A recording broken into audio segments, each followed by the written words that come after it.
Hello friends, मैं हूं सन्मय प्रकाश और आप देख रहे हैं यूट्यूब चैनल सरकारी जॉब न्यूज़। ये 19 और 20 अप्रैल 2020 के इंपॉर्टेंट करंट अफेयर्स क्वेश्चंस हैं।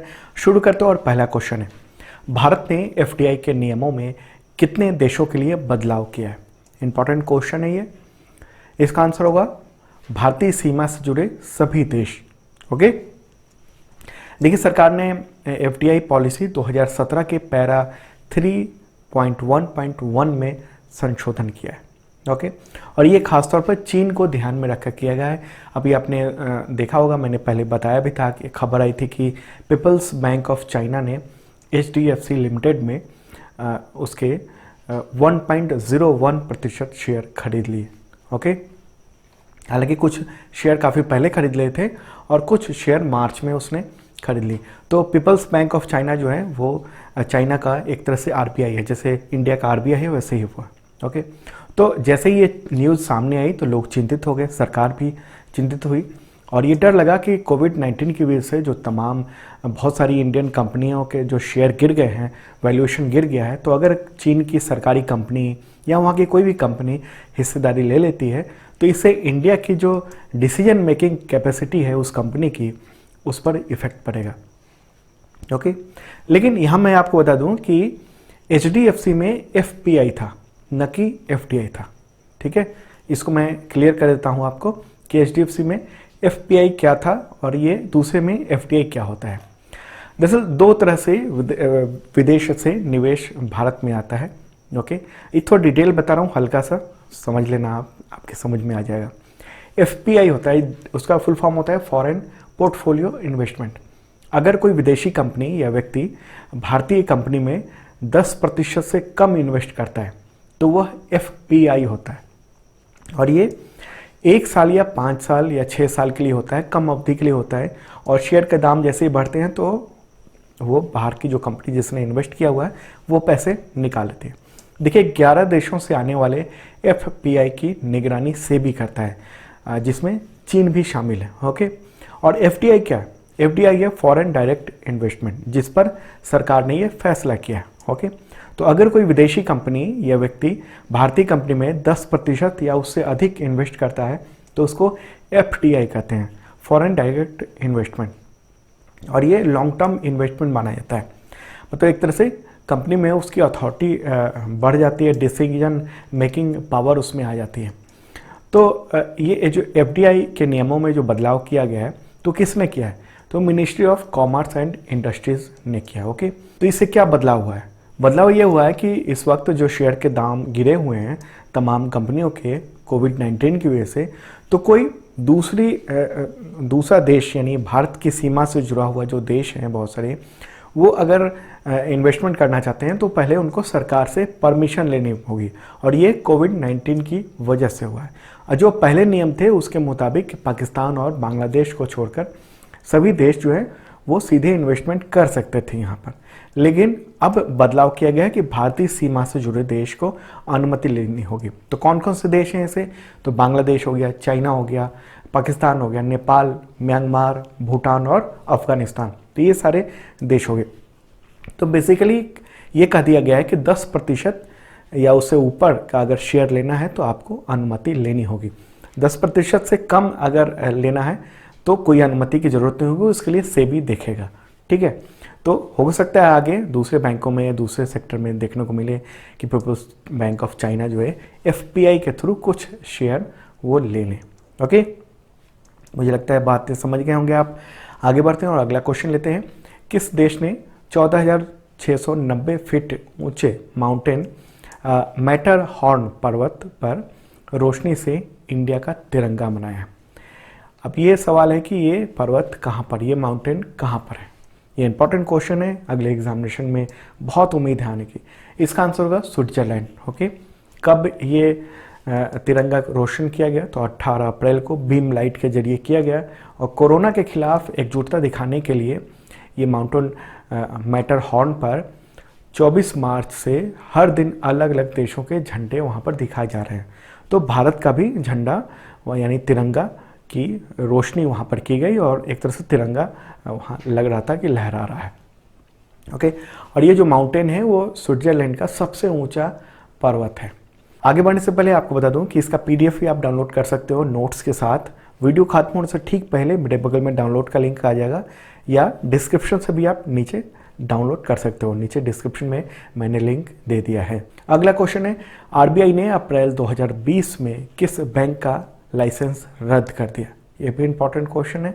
इसका आंसर होगा Mhapsa urban cooperative bank of Goa limited. इस बैंक का ये किया गया है 16 अप्रैल से प्रभावी हो गया है और बैंक के जो कारोबार है उस पर रोक लगा दी गई है। इसके पास बैंकिंग काम के लिए पर्याप्त पूंजी और कमाई की संभावना नहीं थी, इसलिए इसको रद्द किया गया है।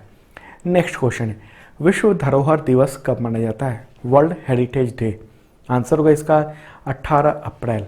ओके, 18 अप्रैल को मनाया जाता है यूनेस्को के द्वारा।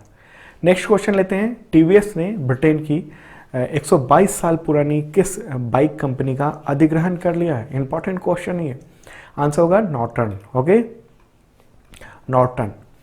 टीवीएस ने ये जो अधिग्रहण है वो 153 करोड़ में किया है और नॉर्टन दुनिया भर में जाने वाला एक प्रतिष्ठित विदेशी ब्रांड है और अब भारत में भी उसके जो दमदार बाइक्स हैं वो सब देखने को मिलेंगे यहाँ पर। ठीक है, आगे बढ़ते हैं और अगला क्वेश्चन है, एक दशक बाद बिना रूस की मदद के अमेरिका किस मिशन के तहत 27 मई 2020 को अंतरिक्ष यात्रियों को स्पेस स्टेशन पर भेजेगा? मतलब बिना रूस की मदद के एक दशक बाद भेजना है। इंपॉर्टेंट क्वेश्चन है, इसका आंसर होगा डेमो 2। ओके, नाम आप ध्यान रखना। देखिए, अभी हाल ही में नासा ने घोषणा की है इसके बारे में और ये एलन मस्क की जो कंपनी है स्पेस एक्स, उसका ये पहला क्रू लॉन्च होगा। ठीक है, मानव रहित मिशन इससे पहले किया गया था डेमो 1 और ये डेमो 2 एक कॉमर्शियल क्रू प्रोग्राम होगा। तो एक दशक बाद ऐसा क्यों हो रहा है कि रूस के बिना मदद के हो रहा है? तो मैं आपको बता दूं कि एक दशक से पिछले मतलब 2010 से अब तक रूस ही अपने जो उसके वकील हैं उससे अंतरिक्ष में भेजा करता था अमेरिका के तमाम अंतरिक्ष यात्रियों को। रूस के पर ही निर्भर था, रूस ही उसके सारे एस्ट्रोनॉट को भेजता था। ओके, सुयोज रॉकेट से उसको भेजा जाता था और $86 मिलियन पर सीट के हिसाब से ये यात्रा होती थी, रूस लेता था। और यूएस के लिए यानी अमेरिका के लिए काफ़ी एम्बेरेसिंग था।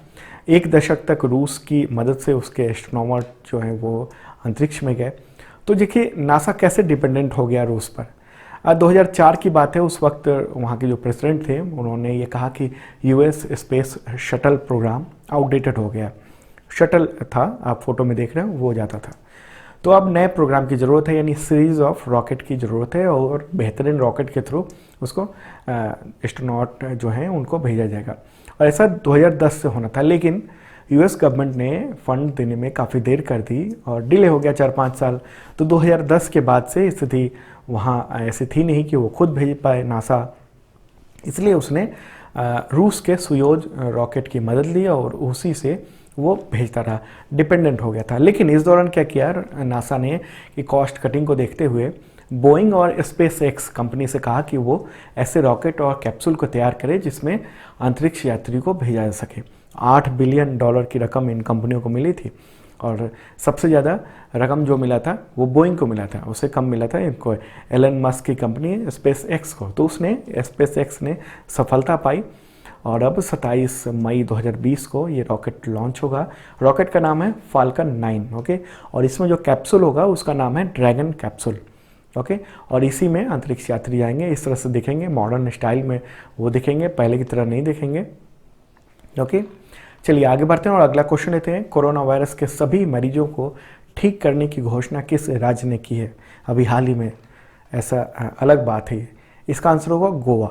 गोवा में टोटल 7 मामले आए थे, जिनमें से 6 जो है पहले ही ठीक हो गए थे और आखिरी मरीज जो है वो रविवार को ही यानी कल ही रिकवर हो गया और अस्पताल से उसको छुट्टी दे दी गई। मुख्यमंत्री हैं वहाँ के प्रमोद सावंत, तो उन्होंने ये ट्वीट किया है और ये जानकारी दी है कि ऐसा पहला राज्य है जिसने ऐसा किया है।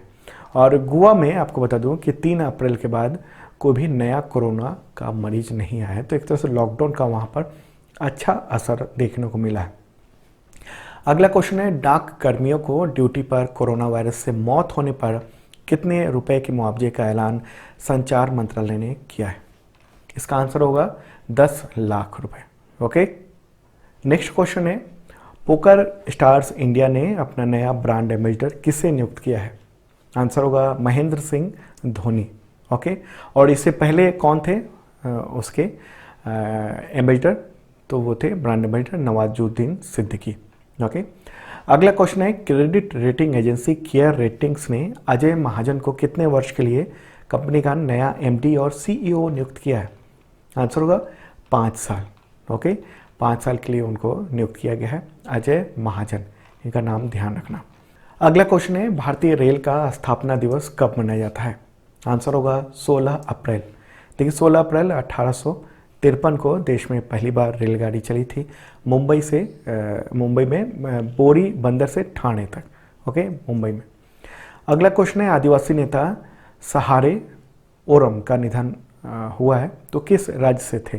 अभी हाल ही में निधन हुआ है। आंसर होगा ओडिशा के थे, काफ़ी अच्छे खासे उनकी पॉपुलैरिटी थी। तो दोस्तों ये था इंपॉर्टेंट करंट अफेयर्स 2 दिनों का, और आप 2019 का भी करंट अफेयर डाउनलोड कर सकते हो। हिंदी और इंग्लिश दोनों लैंग्वेज में पीडीएफ अवेलेबल है, डिस्क्रिप्शन देख लेना।